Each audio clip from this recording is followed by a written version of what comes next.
couldn't talk more highly of Norman than, being an absolute top player.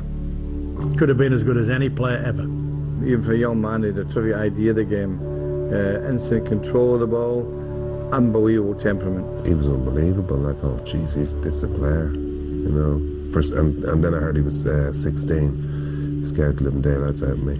I wish I could turn the clock back. I don't think I've ever said that before, but I wish I could turn the clock back and be that 14-year-old kid and starting again. My word.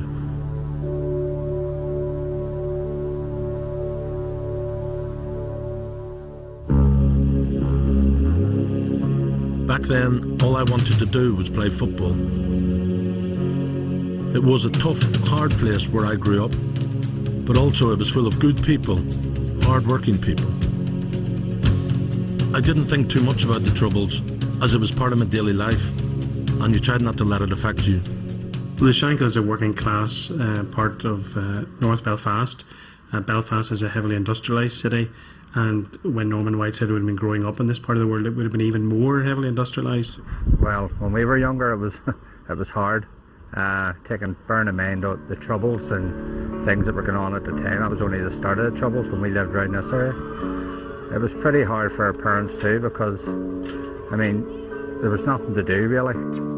There are amazing people in the Shankill. It used to be a really strong, working class, hard-working, Protestant area. There was always some activity going on that really we felt we were giving the children a haven.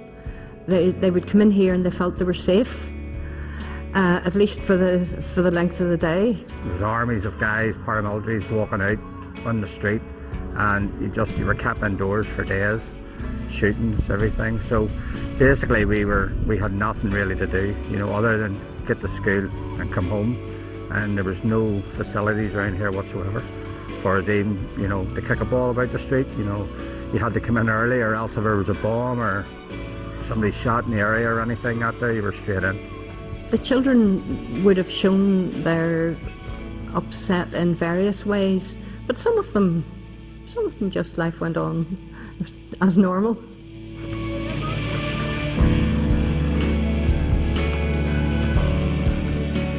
Yeah, we just blanked it out. You had to basically to get on in life. And we were really young. I was 8, Norm was 7. Every Wednesday night you were waiting on a European match, because of television, one match a week and that was it. Match a day was brilliant. On Saturday night we had cheese and toast and a cup of tea, basically, and that was it. I'm very proud of the fact that none of us got in trouble. We probably might have done a little bit at school, but I'm talking about paramilitary-wise or anything like that. We never got involved. And the funny thing was that we actually lived right next door to the UDA club. And, we probably heard a few beatings in there over the years. And outside the house, when they were doing their marches with all the balaclavas on and, the sticks and the glasses and marching up and down outside the house. People say it must have been hard, but it wasn't. It was me growing up. I was born in the Shankill Road, and you just grew up with it. And, but it teaches you things. And like I say, the one lovely thing about what my mum taught us was never to get in trouble and be decent. Unfortunately, my mum and dad passed away.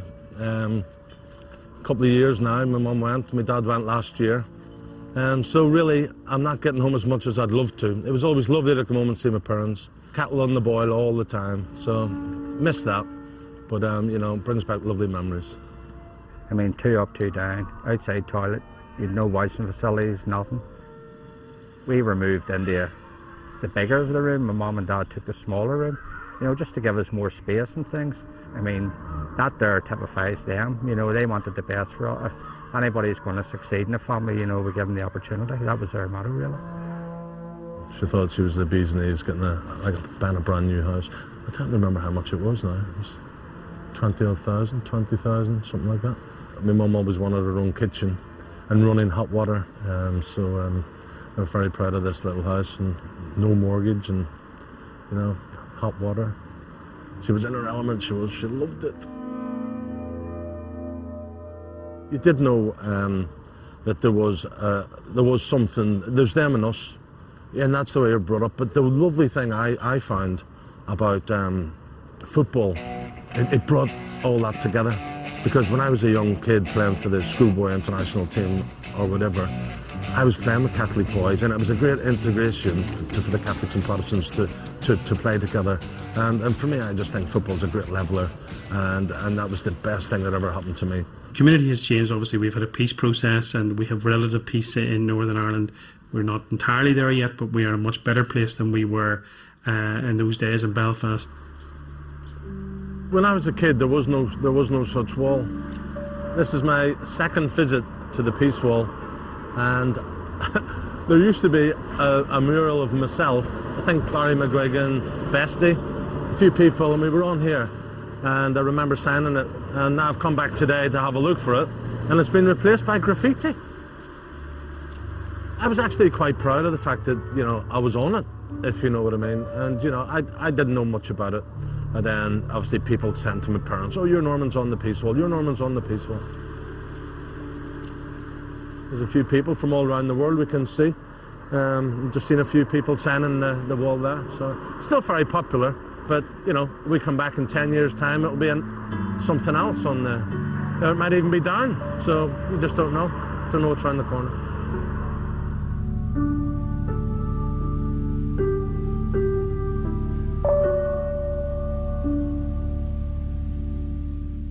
When you come from a background like I've come from around here, is you don't forget, and the most important thing, people don't let you forget. And you know, whoever you see, you're just the same as them, and that's the way it'll always be.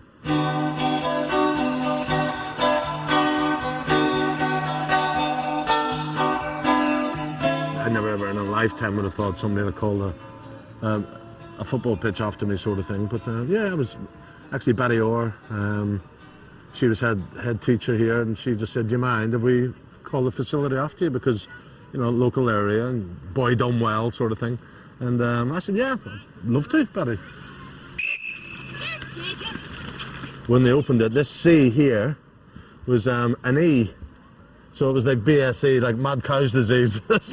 And we got it. Betty was so apologetic, so I think, well done, Betty, you got a change for me. Thank you very much. I appreciate that a lot.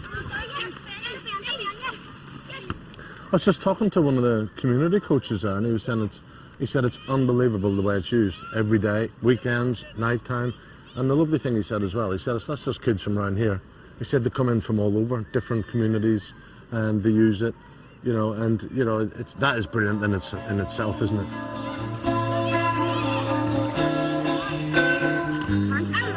So is everyone having a good time? Yeah?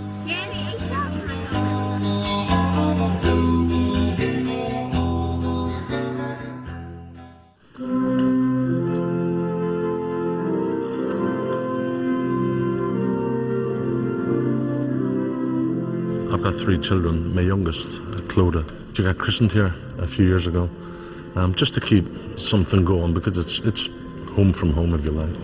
And you know, I thought it was a nice touch. Just come back to my old Boys Brigade thing, my old church, because I used to come here every week. And as you can see, it's still a lovely place, lovely building. And I just thought, for me, it was nice to bring her back and get her christened here. So. That's nice, but I always remember sitting over there at the back, and I was distraught. I forgot my little book, because Eddie Cook was the BB officer, and he used to have his little stamp. And all he did, and if I got that stamp, that was it. I'd show my mum I was at church.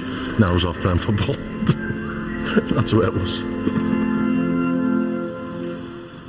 Great to see you again, Ed. And you? How many years did you do here? Well, in total I did 49 and a half years. Some boys will look back and think that we were just a football team. But first and foremost, we were a Boys Brigade company, and football was only part of it. I was going to agree with you there, Eddie, because do you know what I would say? And I mention it a great deal to everybody, how much discipline the Boys Brigade gave me as a kid. And it was coming here on a Thursday night, doing the drills, you know, listening to the chat, doing what you were told, etc. And it really instilled a bit of discipline into your life as a kid. But again, you'll see one of our cup finals that was played at Midgley Park, 1974. Right. And there you can probably see yourself. No, don't show me. Oh, come on now, pick Where yourself up. am I looking? Well, you're in that one anyway to start with. That'll be me there. That's you at the end. Why am I not captain? Why am I not captain? Because you're only a child at that point. Look at that for a hairstyle, my word. Well, it's better than the one you used to have. That was cheaper though. That was cheaper. If you remember, I had a Ford Capri. And I took 11 off you. In the Ford Capri. From here at Savio Street. Across to Beaver. That's what happened those days, didn't it? So. But the thing is, we got there. Yeah, we did, yeah. And we won. There used to be just up here, there's now the doctor's surgery. Where we had the table tennis table.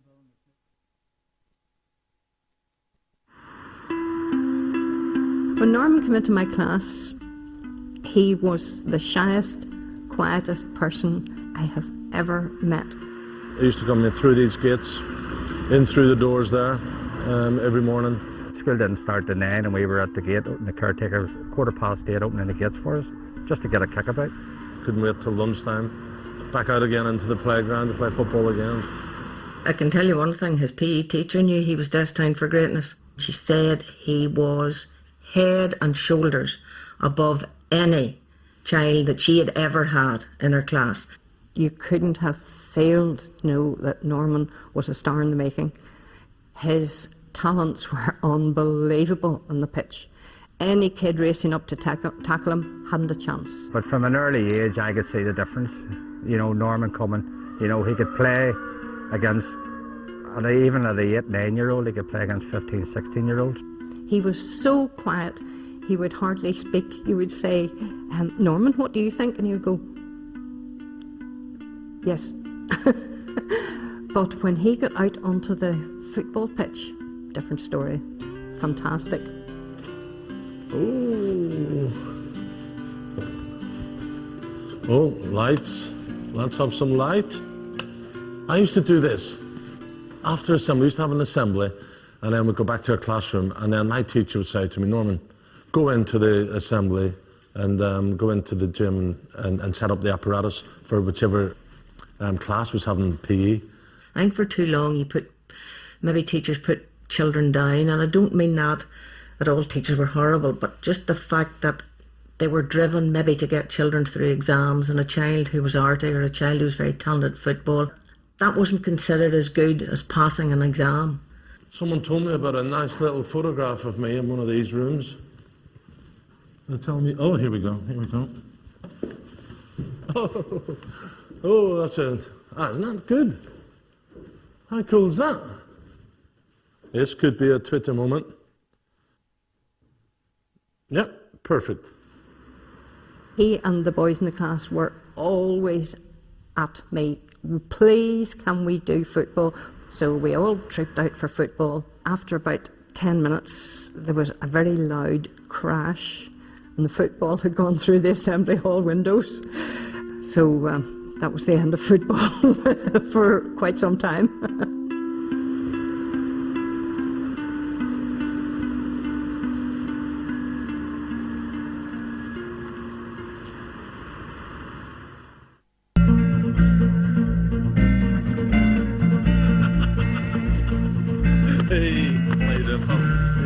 Great. Now, what is it? When you think of that whole area, all covered with school, and then of course this one closed first, the Balligo building, the old Balligo building. You were more associated. Well, we still had good times, pal, didn't we? Absolute good times. Well, I remember the school's final. Do you remember Arcan? Jackie Thompson got sent off, and then Arcan, my brother jumped over the fence and that's not in the Whiteside trip, really. That's absolutely true.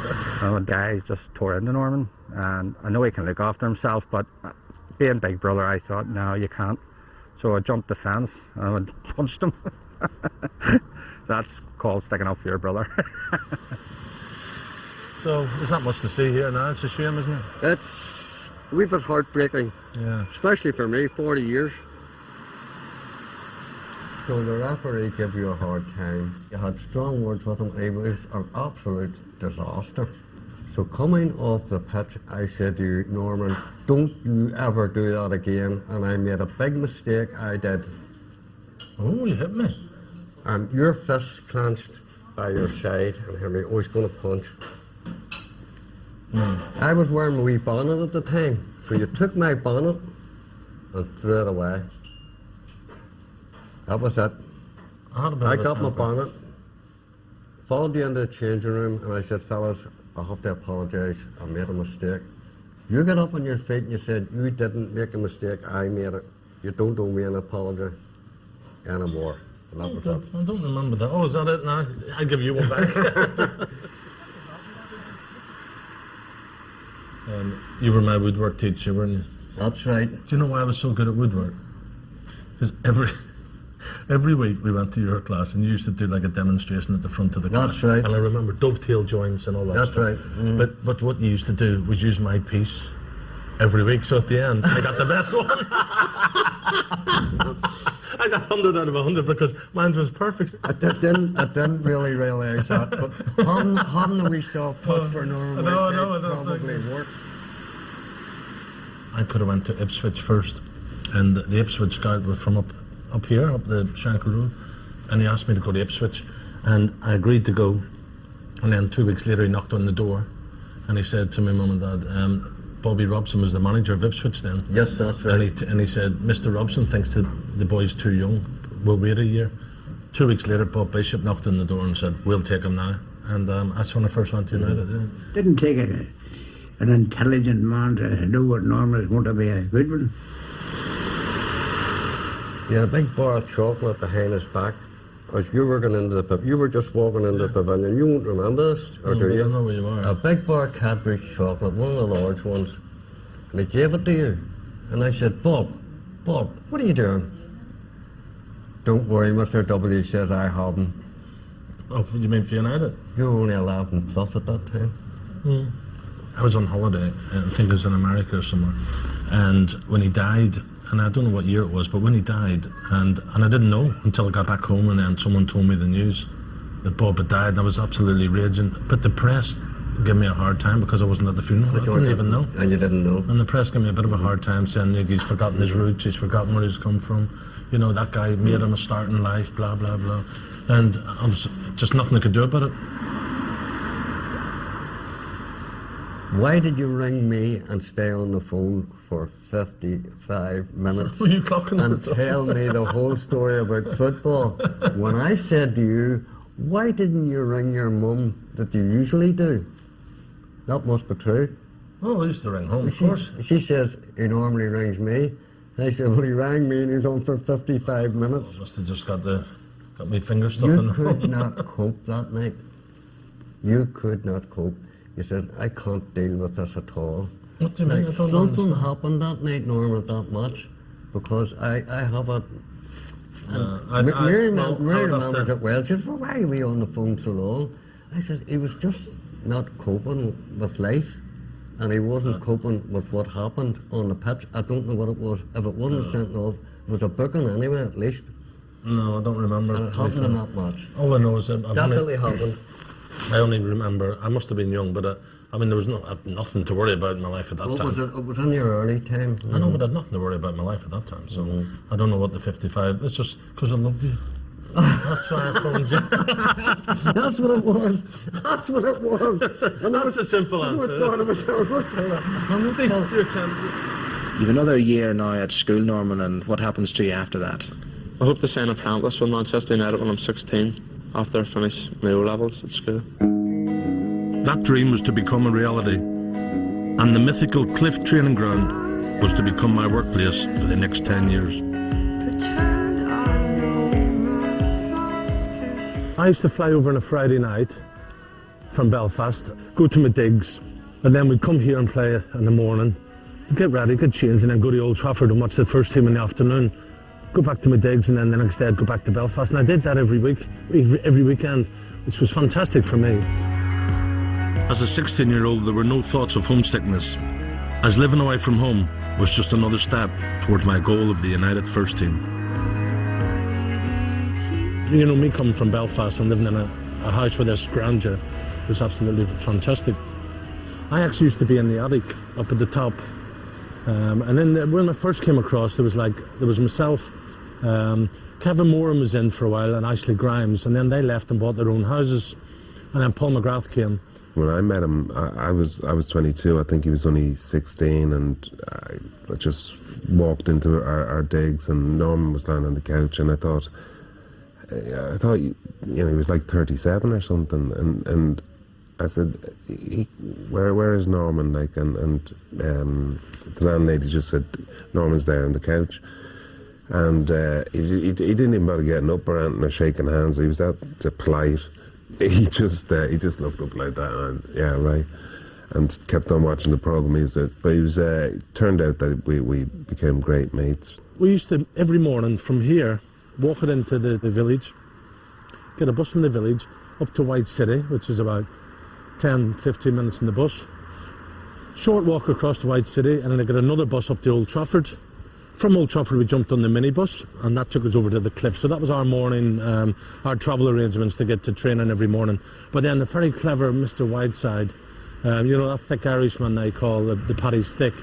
Well, we used to all pay something in the region of £1.50 for each for like the 2 bus rides. So I thought, well, £1.50 4 times is £6. And I phoned the taxi firm up, and it was only £5 to meet us here and take us to Old Trafford. So I saved us all 25p, plus we didn't have to get out of bed half an hour early. So the boys can thank me for that wisdom that I brought to them, and give them an extra few minutes in bed.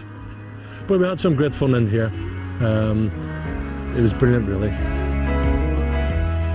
I look back over my medical records, and I think I was injured for a long time with my knee. I played in the B team here. I played in the A team, and I played in the reserves, and I made my first team debut in April, and I played in all the 4 teams in a 2-month period. When you're running down the pitch and you're running towards the goal, on your left hand side up here, you can actually see, you could feel the manager looking at you, or you could feel the coaching staff looking at you, and it's like, you know, did it put you off, did it not? But obviously I did all right in my first week, so I got away with it, really. Halfway down there is the manager's room, and when we used to do our warm-up and everything else, Ron was never out, but you always look up and you could see fluorescent lights, and that was him on the sunbed. And once them lights went out, we knew the boss was on his way down. And then he'd come running down the hill, and then the pace went up a little bit, you know.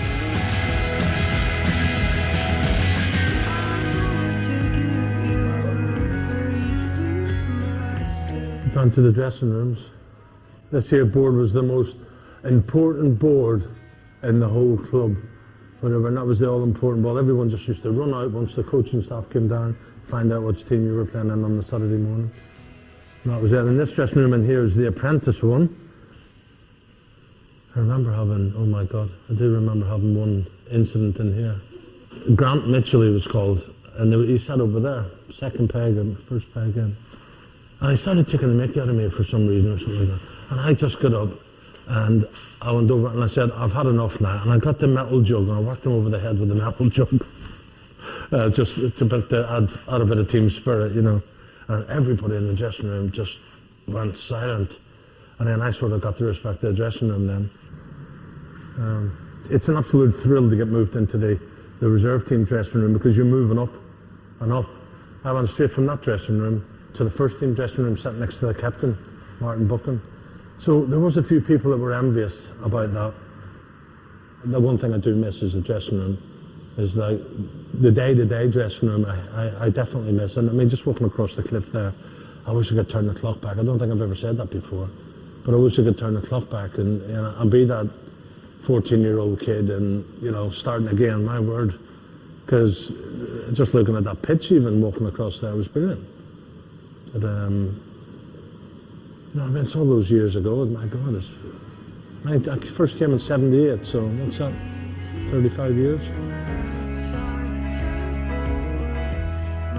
Well, here we are, the gymnasium at the cliff. Been down these steps a few times.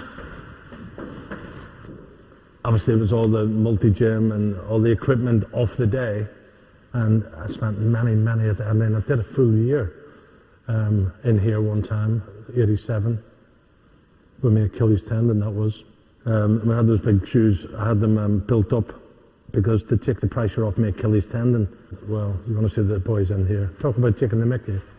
So when I used to come in here and I'm in the high heels, with big high heels getting on the bike.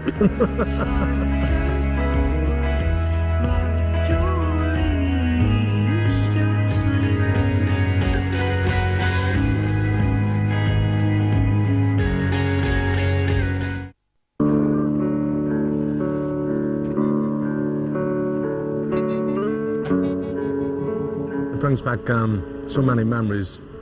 You know, it wasn't like this, obviously. Changed a lot. You know, when we came over as a kid, it was just a stand. I always remember, as a kid, 13, you know, everyone talking about Sir Matt Busby, you know, what a man. And I had the privilege of walking in, and Sir Matt was stood there with Jimmy Murphy, you know, two great legends of Manchester United. And he put his arm around me and he said, I'm hearing great things about you, son. You know, keep up the good work. And I couldn't wait to phone my dad to tell him that Sir Matt put his arm around me. And that was the start of finding out that United was a family club. I mean, the main man took time out to come up and put his arm around me.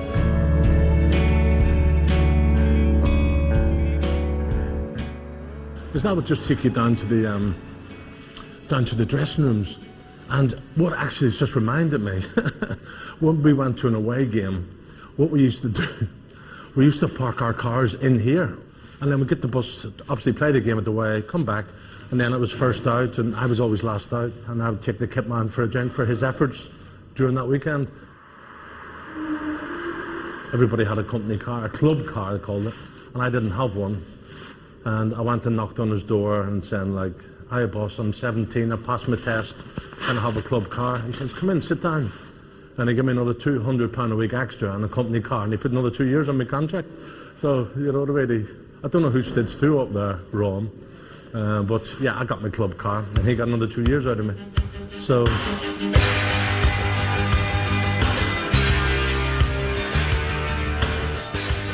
The slope went all the way up there to the home dressing room. But it was so steep. It was good coming down because you just used to run straight out. The first thing I did was go to the other end of the pitch, and I used to warm up there. Just run up and down, do my little warm up in the same spot every home game. I wasn't superstitious, I wouldn't say, but I just like to go over there, and I get into a habit more than superstitious, if you know what I mean. I'm sure his debut was bright in a way, and I'm thinking a 16-year-old, like, you know, how good can he be to be 16 to make his debut? And I said, I'm going to play him, stick him in the first team. And even the reserve team coach, Brian Whitehouse, who was a big fan of it, said, it's too early for him. I said, I don't care what anybody said, he's going in. An interesting choice at substitute today, 16 years old Norman Whiteside, who will be in the FA Youth Cup final on Monday night against Watford, and who was discovered by Bob Bishop, the same Belfast scout who first spotted George Best. For me, he was never a kid. He was a man at 16. And, you know, you're never afraid to throw him in. And he was never fazed. Big Ron probably treated me as a man, even when I was still only 16, 17. And for him giving me that freedom and respect probably helped me in the long run to look after myself. When his mother gave birth to him, he had a beard, he must have done, because he was so mature. Just thrown in at the deep end. And then 2 or 3 weeks after that, we ended up going to the World Cup, and then I was in front of the world's media. I decided he was going in the first team to myself. I hadn't mentioned it to anyone else. And I thought at 17-year-old, he had the maturity of a player of 25, 26. A good friend of mine I used to play with at Everton, Mick Milligan, he always reminds me, he says, do you not realise that you're the youngest player in the whole of the planet to play in the World Cup, and you beat Pelle's record at the same time? He said, wow, you know, and it does, you know, people do remind you, and I'd be lying if I said you don't look back and think of some happy times. Yeah, so proud of it, and yeah, don't get the scrapbooks out, but you're constantly reminded. But I've only ever said 3 players that I've seen at 15 or 16 that I would guarantee would become top players, and he was one of them. Looks for Whiteside. Took it down beautifully, turned away from Hansen. Whiteside! What a fantastic goal by the 17-year-old. I had a great relationship with Big Ron, not only because he was my manager and he gave me my debut, and also he looked after me as a kid. I remember I was playing in the semi-final, the return leg over in Juventus. Took a long time to turn. Whiteside! Afterwards, the boys were having a game of cards on the plane on the way home, and and having a few beers, and I think I was having about my second beer or something like that, and Big Ron came up and he tapped me on the shoulder, and he says, "I'll make sure that's your last beer." He said, "You're playing at Barrow tomorrow for the reserves." So I was in front of a full stadium in Juventus, 60,000, whatever it held, and then 24 hours later, I played up in Barrow in front of 300 people for Manchester United reserves. I scored 2 though, but you always know who the boss is, and Ron was the boss, of course.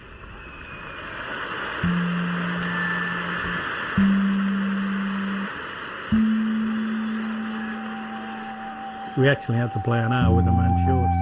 On the other side for him. Intercepted by Reed. And brought down with a desperate challenge by David Moran. Into the box. He's sent off. He's sent Moran off. I was thinking, oh God, now I'm in trouble, because if we lose the game, I'm going to get the blame for the bad pass. And funnily enough, I never thought we'd lose. I always thought we'd win it, even with 10 men. It's gone past Bracewell. Whiteside's onside. Strachan in the middle. Olsen up as well. The goal! Whiteside! That's incredible! How on earth did he get that past Southall? That wasn't a fluke. Norman could do that so many times in training. He could shape a ball like that. And as soon as he put it on its way, we thought, oh, go in, my son. Basically, I was just doing a job for them, because, as you know, I'm a working class kid from Belfast, back streets, and a lot of our support is exactly that. Absolutely no mistake. 2 minutes from the end. The Stretford end were magnificent with me, and I got rewarded because they really did appreciate what I tried to do. Well, he was a United man through and through. They knew what he gave on the pitch. Whiteside getting heavily involved there as well. Norman Whiteside was one of the toughest players in the league, without a doubt. He wasn't afraid of anyone. McMahon. That was a foul, and not a very I pleasant... mean, I could have went through a career of just playing those games and maybe not adding to the highlights of a game, or making a tackle and getting the Stretford end going, or scoring an important goal. So I did contribute in different ways and get plenty of yellow cards if the game is dead, and liven the Stretford end up a little bit when you were allowed to tackle in those days. And he was competitive. He had an edge to him. He could. I remember we played one game against Arsenal. We'd gone 18 games undefeated. Played for Arsenal. I must admit I was playing for Arsenal at the time. And subsequently the game kicks off, and Norman set out his store just to absolutely kick anything that moved. I think he had a kick in David O'Weir about 50 times in the first half, and David didn't like it at all. And he was one of these guys, if you kicked him, it didn't bother him. In the second half, he had a confrontation with Viv Anderson, and ended up Oldcastle got sent off. He retaliated against Norman. Norman's going, what's the fuss about it? So Norman enjoyed that day. Mentality-wise, he was perfect for being a professional footballer and being a winner as a professional footballer. He was so strong-minded, had great confidence in his own ability, and rightfully so. Onside, and so is Whiteside here. Oh, I say! It's amazing! All they'll be interested in, did you give me 100% today? I could have missed an absolute sitter, missed a penalty, but did I give him 100%? That's all they want. And I think that's what I did, and that's why I was appreciated by them.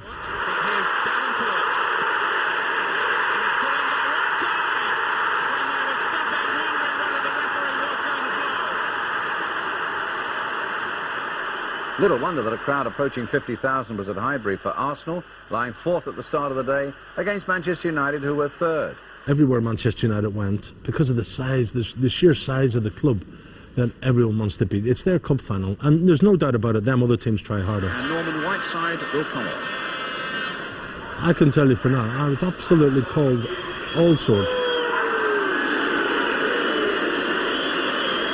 You're there to play football, not listen to what the crowd say. You're there to make the crowd happy by scoring goals and getting on with the game, and that's exactly what I did. It's not a bad ball for Norman Whiteside. Onto that left foot. A brilliant goal for Manchester United by Norman Whiteside, the substitute. They always abuse the people that are threatening them, and that's a giveaway.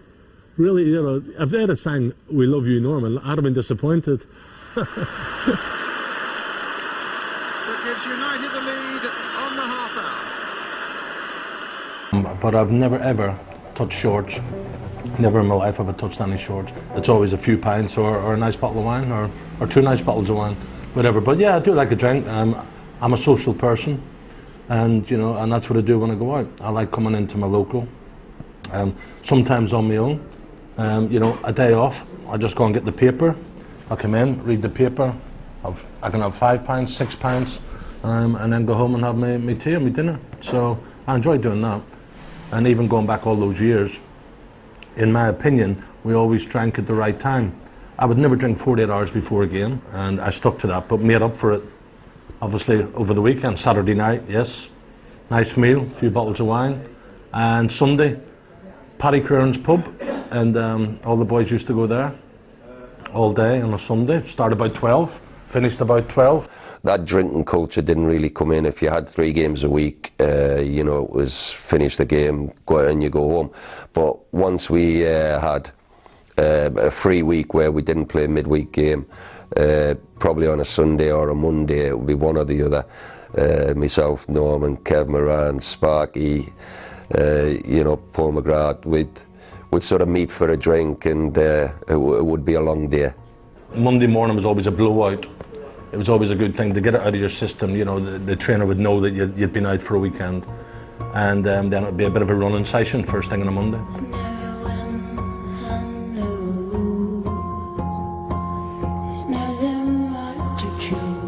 Yeah, you like to beer, yeah. But then, you see, this is a myth, because at that time, players, and they still do, I don't care what anybody says, all the players like to be out. I know you're down to get in the dressing room. What are you going to do when you get in there? Have a cup of tea. Okay. I always remember my first meeting, I said to everyone, you all need to change because I won't, you know. And of course some of them didn't change. And so you have to establish a certain levels of discipline and behaviour patterns, because all the best teams have them. And that's what I wanted of Manchester United. We gave it our best, like, you know, but I think, if I was going to be honest, I think we could have probably given it a little bit more, and we didn't, and that's probably, you know, down to ourselves, you know, and not being the professionals maybe we should have been at times. You know, it's gone now, but I wish we'd have got a league medal. That would have been good for some of the lads that were there. Like Big Paul, not winning the league with United was a regret. But I knew with the state of my knee and Alex Ferguson wanting to build his own team that my time at United was nearing its end. But I was honoured when a club as big as Everton came in for me. I remember I signed for Everton on a Friday, and I was playing against United on the Sunday in Tokyo. But yeah, you start again. You don't look really and see that, you know, I'm playing against Brian Robson, you're one of your mates, and you don't have the chance to do that. You know, after the game, you'd be in the players' lounge, and then you'd have a beer with them at the night time. So, you know, you don't have time. And once the whistle goes at 3 o'clock, that's down to work, basically. I used to have a little apprentice do my boots, and he used to come and tell me the United score after every game. So I'm in there in the bath, in the big bath with all the players, and they come in, Norman, United won 2-1 today, United won 2-1 today. I'd just give him a 5 or a 10.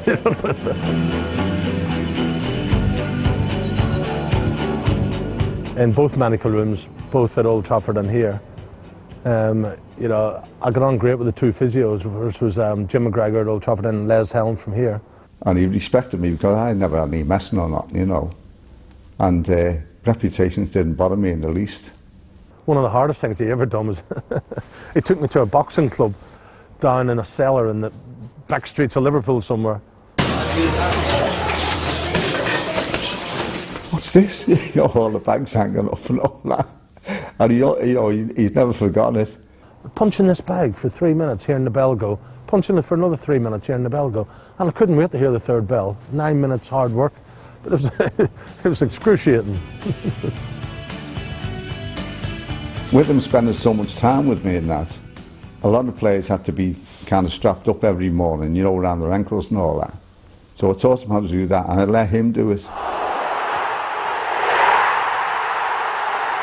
Well, I played 29 league games, I think, my first season, and then I played 60 minutes second season, unfortunately. And I went into a tackle one day, and I went one way, and my knee went the other, and I just knew then there was something not right. It was like a no way back type of thing, you know.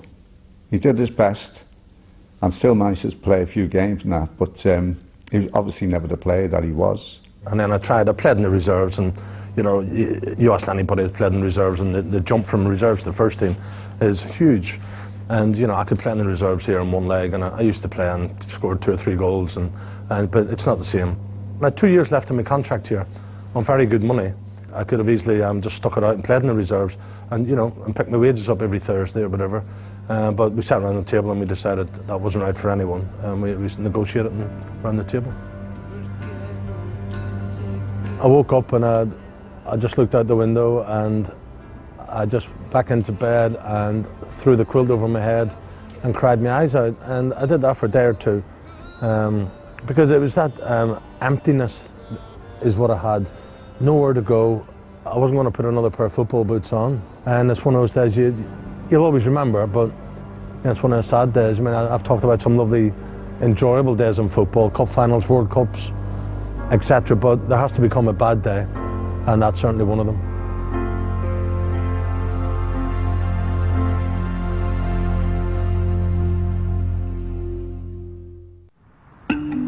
The worst thing about finishing was the question, what do I do now? Football always used to get me up in the morning and give me a routine and a purpose. I did what I'd always done and set myself a goal, to take all the knowledge of injuries and the time spent in the medical rooms and put it to good use. I decided to become a podiatrist. Despite all the doubts I had, Salford University had faith and offered me a place on their honours degree course. Well, we treated Norman's application as we would any application from any student. So we have huge policy about equality and diversity, but clearly, given Norman's supporting statement, we knew that he'd had a successful career as a professional footballer before he came to study podiatry. Podiatry actually means we study from the hip to the big toe and do any sort of... I took on the sports side of it, like gait analysis and biomechanical assessments for young players when they come into professional game. 900 clinical hours we had to do. It was hard, but really enjoyable. You're the one just to level out. He came with a lot of the skills that we want to actually embed in our students. Those are things like excellent communication, a very serious disciplinary work ethic. So he came with all those things. He was very much a team player. He knew how to work independently, but he also had an amazing ability to engage with people of all ages, and this is some of the skills that his professional background in football actually gave him. Sometimes I found it difficult because I thought I wasn't as bright as the other ones, and I thought people were looking at me to get more out of me or expected me to, I don't know, to be clever for some reason. I don't know why, but... And people, you could always see wherever you went in the university, you could always see eyes of people looking at you. I could tell people are looking at you. You go to a canteen, people are looking at you all over the place. There was a little bit of pressure as far as that concerned, but academically, I knew I wasn't that. I really had to work hard at it. So I'll give you that money. I'll give you that.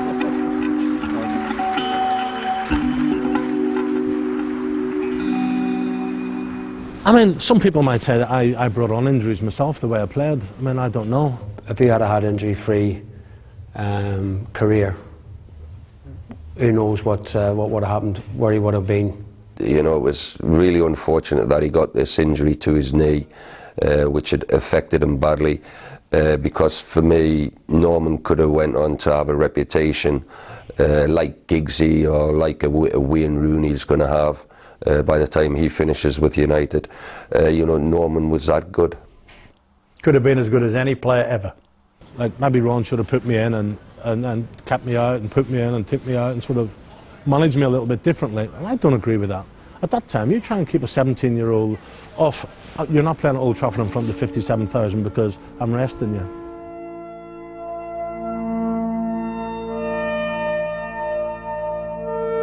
I really could have been a top player. And people might say, oh yeah, Norman, you were great, you played for United and you played for your country and you've done this and you've done that. But I know the most important thing you need in football, certainly run these days, is speed. And that is the biggest one I didn't have. So that's the one that killed me, really. But I say that, and I say that as though I've not done anything, but I know I could have done more. A lot more.